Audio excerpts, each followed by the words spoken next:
welcome to our Indie Impressions series. We worked with an awesome group of developers via our Indie Fund to create some of the launch titles for Crayta, and we wanted you to hear directly from them about their experiences using it for the first time. This time we ask, what were your first impressions of Crayta when you first began to play with it?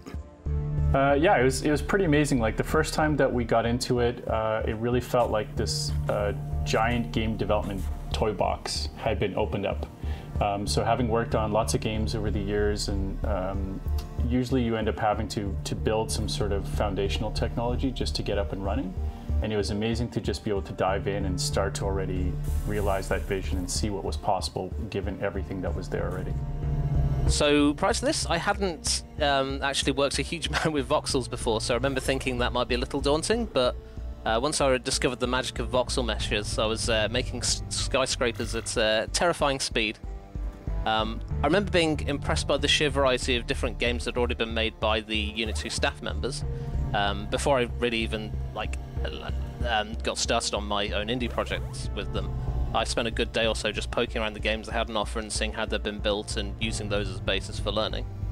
I think it's always a good sign that you got a great game engine on your hands when you can see that the engine's flexible enough to have obstacle courses alongside cooking simulators and third-person shooters in the example projects.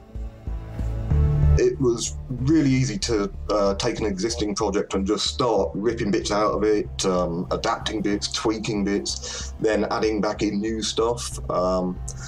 It was really easy to create lovely looking worlds, so I really enjoyed just playing with the world editor to get my level together and making it look nice. So yeah, it was super easy to get up and running. Alright, so I'll never forget when I first opened Crayta. You start off in the basic editor mode, and you have to hit tab to get to the advanced mode. But when you do that for the first time, the little robot pops out before it takes you to the actual advanced editor. And my feelings from when that robot kind of popped up pretty much explains my first impression of Crayta. It was unexpected and exciting, and it's just a lot of fun. I wasn't expecting, normally when I try new tools, it's really, daunting. A lot of button things do and press. I didn't really get that with Crayta. It's just, wow, a nice advanced editor and just jump right in. I think it was surprisingly robust and shiny, for want of a better word. It felt like it didn't really feel like a game that was in development. It felt like we were being treated to some really nice tools that have had a lot of thought and love and iteration put into, and by a team that understands game development. I think that's one of the things that it certainly stands vastly apart from what people might compare it to, so more traditional mod tools and things like that. This is very much like a little development suite almost. My history, I've spent a lot of time developing games within Unreal, obviously the engine that Crayta is built on. So a lot of the kind of features that I was used to in just making games from scratch were readily available, but wrapped up in this nice sort of little user-friendly package.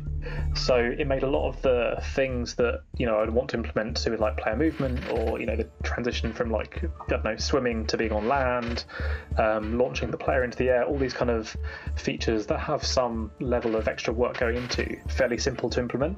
So it's kind of like a really simple tool to achieve your ideas pretty quickly.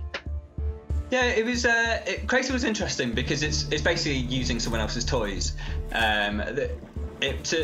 I guess to make Crayta stand out from other engines, there's obviously a lot less emphasis on the art. The art is already created for you, which is really interesting because then the emphasis is more on the gameplay and the game design, which really kind of liked about it.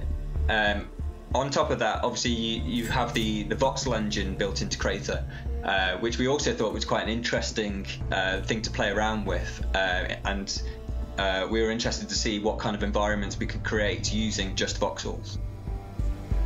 Thanks to all our amazing Indie Fund developers for giving us their thoughts and for creating a fantastic array of games, which you'll be able to play from July 1st exclusively on Stadia. In the meantime though, check out the rest of our Indie Impression series to hear some of their other thoughts, and take a look at all their games in our Creator Showcase series too. And remember to subscribe to the channel to stay updated with all the Crayta news and get alerts for our twice weekly live streams.